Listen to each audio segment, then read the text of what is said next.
Like, there's nothing for you. Only thing for you is death or drugs. And like, I'm not into either one of those. So it was kind of rough, but then my mom and my parents, they kind of divorced when I was 7. So that was kind of rough too. With my parents splitting, I moved in with my mom and she got a great job. So we got to move to the suburbs. And that was just a different culture shock, being from the inner city, going to an all-white school, like where there's literally probably 10 black kids when I first went there. I moved out there in 3rd grade, and that was different for me.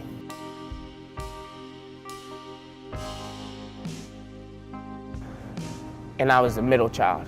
And then my younger brother took off where my older brother left off. So they would always butt heads, like be fighting, and I was just the kid who just was like, okay, I'll do that. Yes, I can do that. Like, yeah, I'll take out the trash. Like, whatever you say, Mom. Like I was just obedient. And that was the way she raised us to be, but my brothers were just hard-headed, I guess.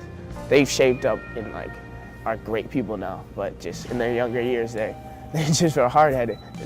Like, that's just how people are sometimes. So I was the favorite. Like, whatever I wanted, I got.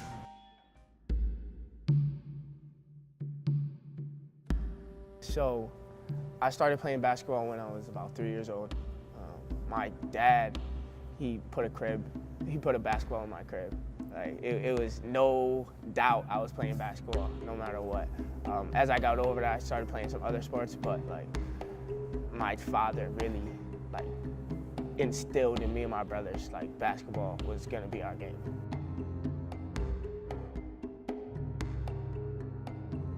He was a stickler. I can remember like 7 years old, up at 6 a.m. in the gym with my pops, just having fun in the gym. But then there's some 7 a.m.s where he was just on me and I was hating it. Like, just hating being in the gym with him.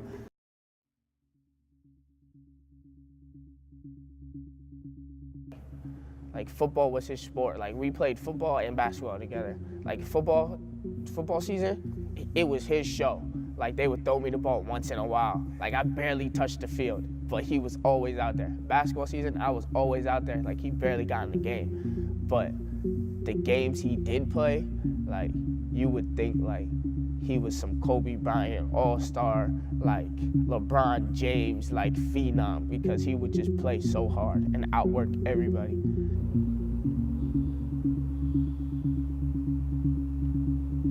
He was the flyest guy I knew, hands down. Flyest dresser I've ever met. I honestly credit him for my style, because I was the kid who really was kind of awkward as a younger kid. I was taller than everybody my whole life. Like, taller than my 3rd grade, 4th grade, 5th grade, 6th grade, 7th grade teachers. Like, and once I got to 7th grade, just taller than everybody. So I was just the awkward kid who just got clothes because, like, they fit. I didn't get them because they were fly.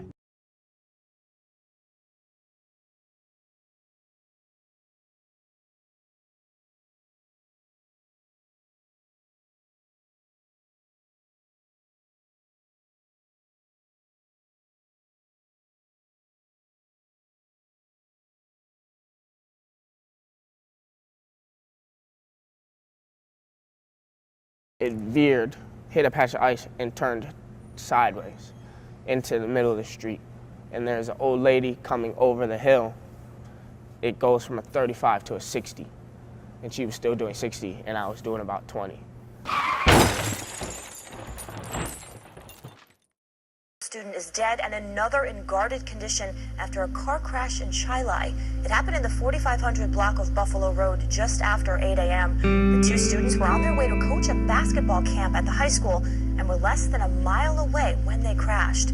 She hit us and my car rolled over 4 times. That was an SUV.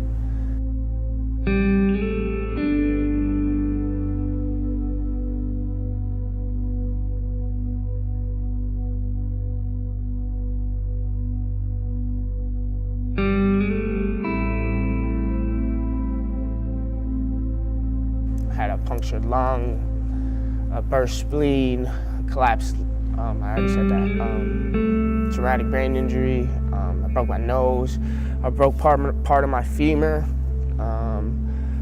broke a couple ribs, like I was all done.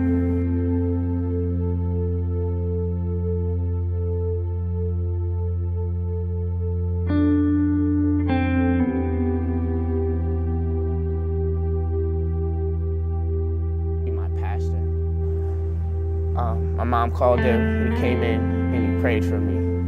And about 2 days later, he called my mom back, he's like, he's still not up? Like, I gave him a great prayer. So he came and prayed again for me, and I guess the way the story went, I woke up in 2 days.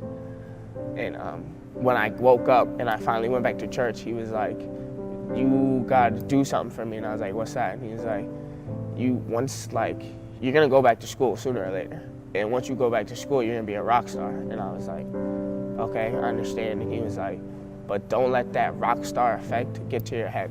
Like, stay humble, stay grounded, like, stay in your faith, like, put God first. And I was like, you got it.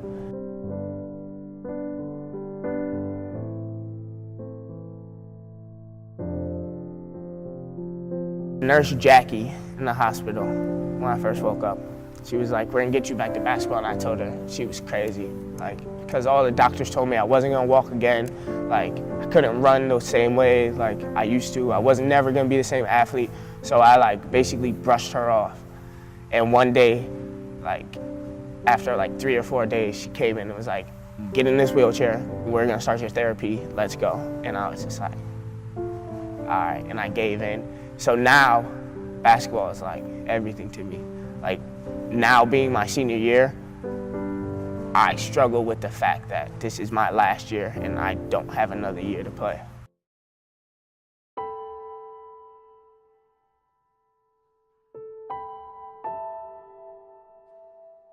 I honestly, when I woke up in the hospital, thought I hit a tree.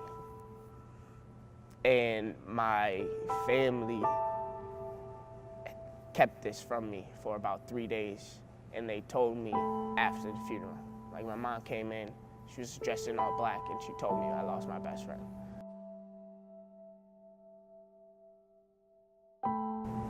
I broke down. Like, I literally felt like I was a cause of like a tragedy, and it just took all my self-efficacy, all my self-worth away from me, and I questioned like God, I questioned myself, I questioned why me. Like, I did everything right, I go to church every Sunday, like I help out with youth sports, like I do community service, and I was just like, why me, why could this happen to me? And I felt so guilty for the longest time.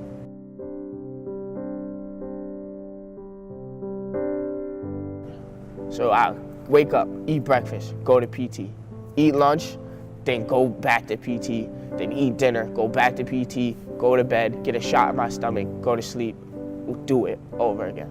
Did that for 4 days straight. After that, I went to outpatient. So they sent me home, and I would go every day to St. Mary's. And then that's when like the real vigorous work started happening. Like, it was PT, occupational therapy, and speech therapy. I had to learn how to talk again. With a traumatic brain injury, you have to learn all your motor skills again, plus all your verbal skills again. And then sometimes it affects certain parts of your body. So for me, I got nerve damage in my shoulder. And like this is all I could do with my shoulder for a while, until like I went to occupational therapy and we worked on my shoulder.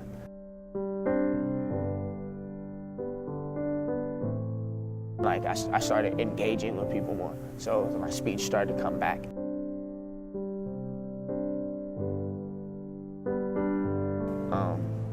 And then she kept working, she kept telling me like, just keep working, keep working. And then it started slowly coming back. My speed wasn't coming back. Like, my motor skills weren't coming back. And she was like, just keep working, keep working, keep working.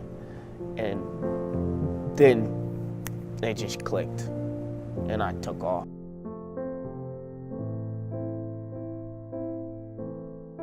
And the doctors were like, yo, you're recovering too fast. Like, you either need to slow down or we gotta get you out of here. I was like, you gotta get me out of here, because I'm not dying in here. And so they sent me home. And they're like, yo, just come in once a day. We'll get you some PT, we'll get you some occupational therapy, and you'll go home. I was like, all right, cool.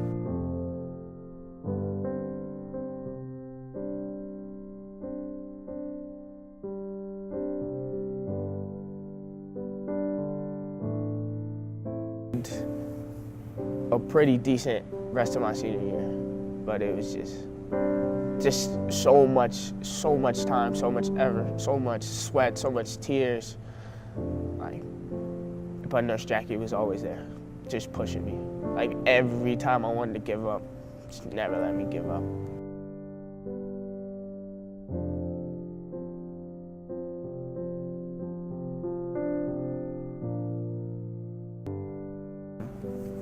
He goes, yo, can I have your shoes? I was like, yeah, I'm never gonna use them again. And he was like, what? I was like, yeah, I'm not playing basketball anymore. Like, you can have them.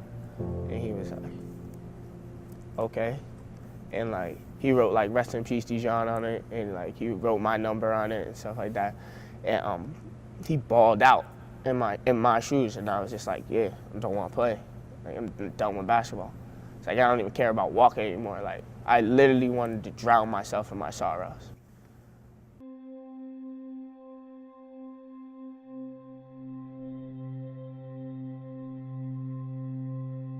So like, it's kind of sad because his youngest brother, the baby, is like 7 now. And he looks to me as his older brother, and I try to be there for him, but it's hard knowing my past and that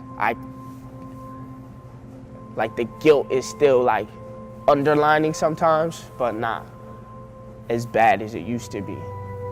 But if you met Dijon, he had an impact on your life. Like, that's just the type of person he was.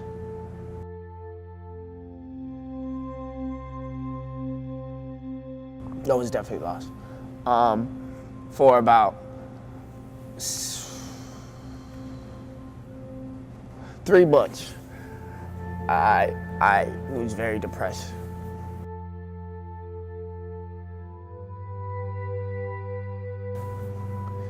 And that's why I love my stepfather to this day. He saw like I wasn't the same person. And he talked to my mom and was just like, let me take him out of the house for a day. Like, trust me, let me take him out of the house for the day.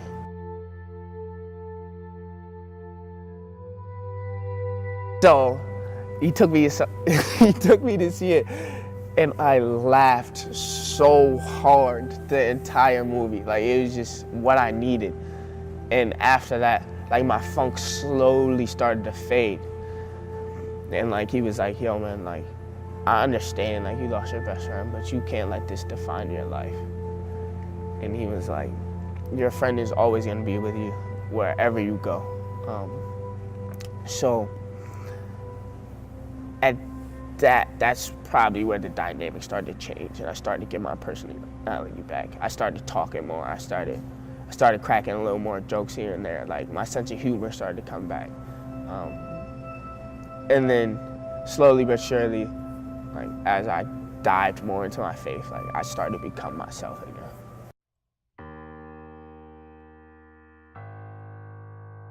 Came back after was a summer league game.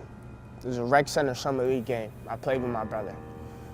And after high school, my brother went to a D1 junior college. So I'm playing with him and a whole bunch of other D1 players, just to see like where I am. First play of the game, backdoor alley-oop, got dunked on. Like, I was like, sub. He was like, nah, bro, you're good. Come on, play through it. I was like, all right. First time I touched the ball on offense, I dribbled once, got bagged, like went down, got a dunk. I was like, damn, like, I really suck. Like the next 2 plays, like I just passed the ball. And that's where I started to get my feel back. Hit a couple shots, got a couple blocks, and I was like, all right, we can do this. We ended up losing the game, but it was like that first time when you were a kid and you had your first ice cream cone. That's what it was like. It was so bittersweet, like, because the first time I ever had an ice cream cone, I took 3 licks of it and I dropped it. It was so bittersweet to just be living in the moment of stepping on that court. The ball got thrown up in the air and it was game time. Like it was, oh, okay, let's go. And then I got dunked on it. It was bittersweet. But the whole coming back, it was just a miracle. And I'm a miracle, I'm a blessing. Like, I am so blessed to be in the position I'm in. Like, if I could go back and play the game, I probably would have 40, 10, and 10. But like, it didn't work out that way. Okay.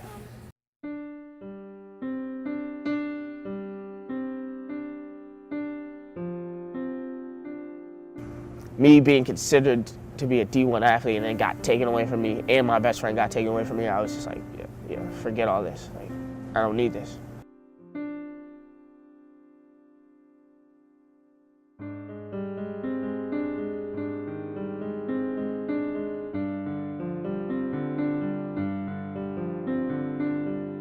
They gave me a full ride, and they're like, you're gonna be a great player. It's funny because Roberts Wesleyan is here, and on the same street is my high school, right here, a mile up the street. So I was blessed in that regard, and the head coach at Roberts went to church with me. So he might have cut me a break and given me a full ride.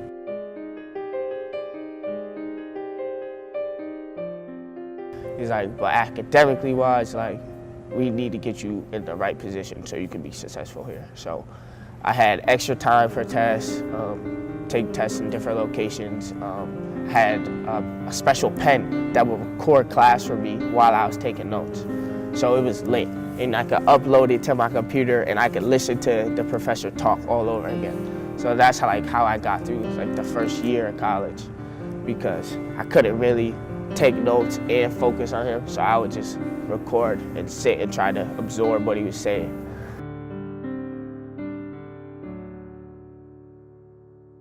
I didn't listen to him, and like my life took a tumble for a little bit.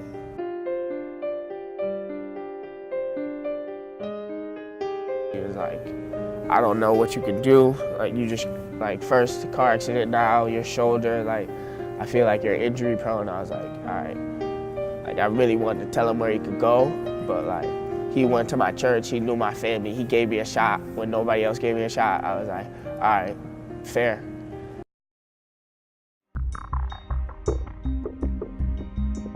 The coach from MCC called me. It's a D2 junior college.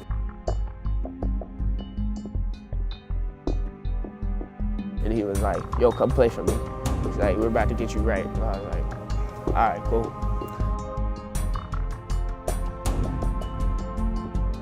So I went there, and I still had the IEP, but my brain like started healing itself. He told me like it would be like 2 to 3 years before like I start becoming myself, because before I could write 3-page paper in about an hour and a half. Like, after the accident, it took me like maybe 5 hours to write a page paper. So like I was really like struggling, kind of. But once I got to MCC, like, I got all the help I needed. I got a tutor. My mom, she was teaching there, so like a couple of professors took it easy on me because they knew my mom. I actually took one of the classes that my mom taught with a different professor, and my mom just helped me. Like, he was like, hey, like, you got a quiz this week, you got a test this week, or like stuff like that. It would like help me go over my notes, so I was good for the class. I ended up getting an A in the class. But now I don't use an IEP anymore. Like, academics are easy for me. Like, I'm back to myself, like writing papers in like an hour and a half. Like I'm pretty much back to being Marcus.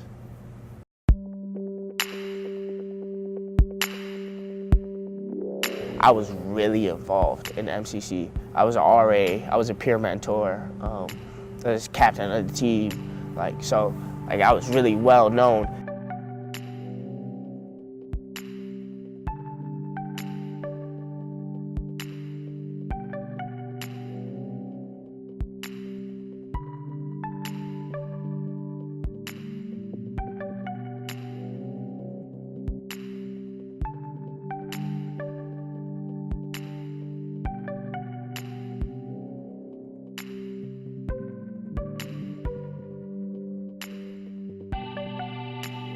And then coming here, like, I was like, I don't know anybody, but I'm gonna meet everybody. Like, I'm gonna leave, like, pick up right where I left off from.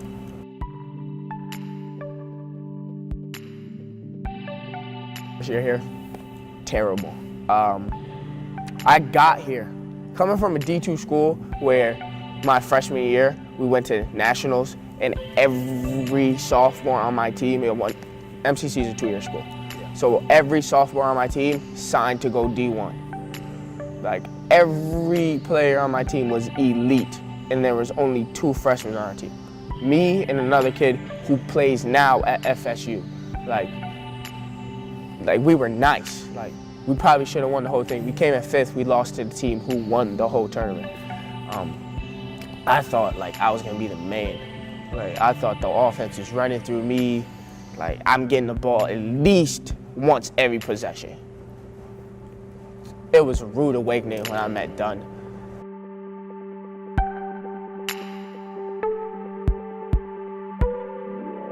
They were whooping our ass or something crazy. Like, I swear, like, as soon as the ball went up, they tapped it, got a layup.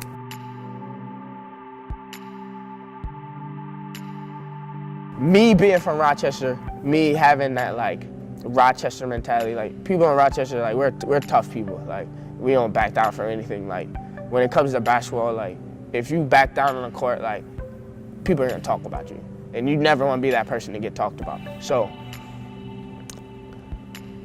I snapped. Like, I blacked and just, like, let my team have it. And my coach walked in, like, probably halfway through, and he heard what I was saying, and he was like, he's right. And I played in the first half for, like, the last 30 seconds. And I was like, so, like, we gotta fix something. And second half, he played me, I think, like 15 minutes of a 20-minute half. And, like, that's where I actually started to play.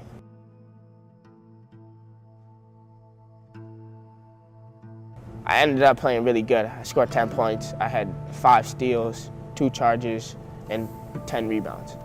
So, like, I played really good, and ever since then, I, like, found myself in the rotation.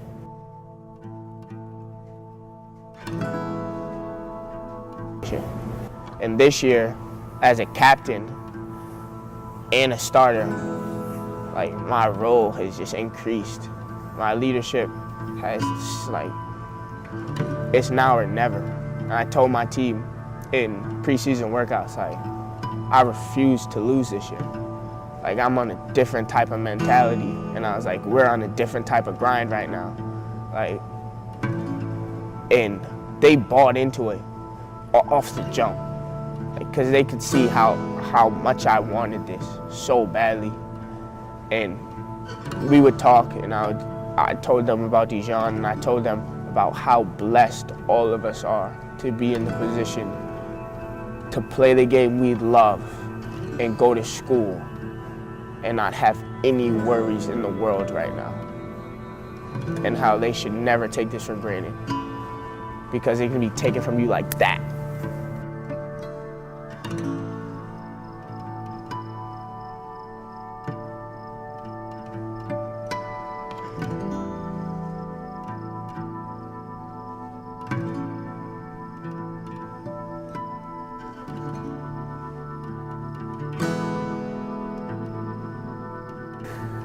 But the whole coming back, it was just a miracle. And I'm a miracle, I'm a blessing. Like, I am so blessed to be in the position I'm in.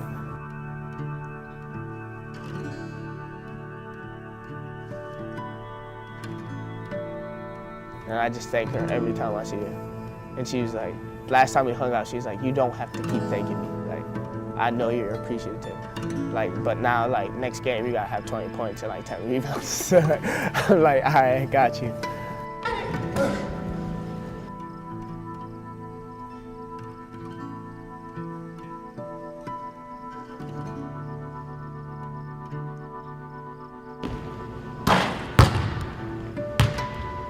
You want another one?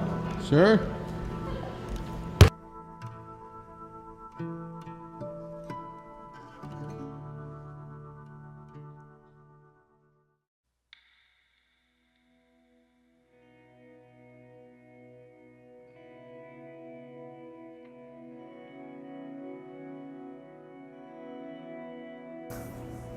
That's a question I got a lot. And don't give up. When something knocks you down, get back up, dust yourself off, and keep moving forward. Because you only fail when you give up. You will never fail in life trying and trying and trying over again. The only time you consider yourself a failure is when you give up and you stop trying.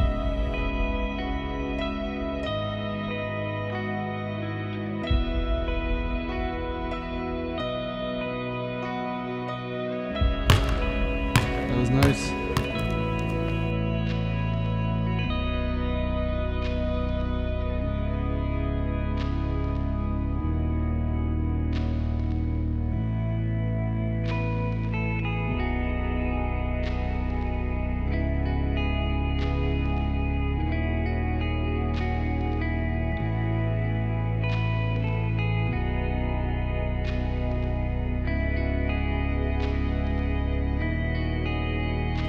I feel like he lives through me every day.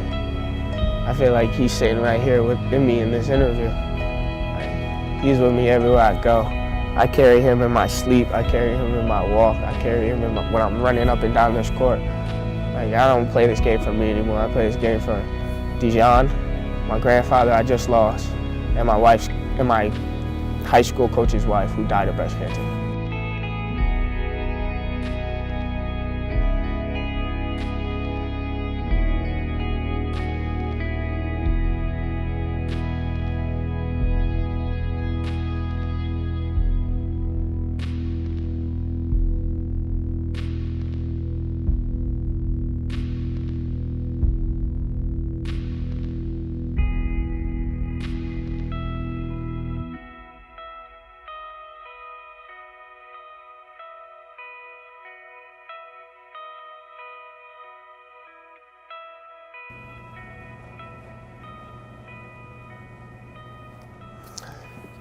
A lot of people think when something like terrible happens, like your life is over. Like it comes to a halt. And I've been on this earth for 23 years and I've grown into a person like that is wise beyond his years because of my life experience. So with that, everything happens for a reason. There's not one little small significant thing that happens that like doesn't play a big role down the line. Everything happens for a reason. And in your journey in life, your highs will never be as high as you think they are. And your lows will never, ever be as low as you think they are. What you have to do is just always find that middle balance. that middle balance, that silver lining is always there. You just have to put the time and effort into finding that and seeking it out. And that's really all I got. Thank you, man. Sound like slap. Stop it. No, Zach.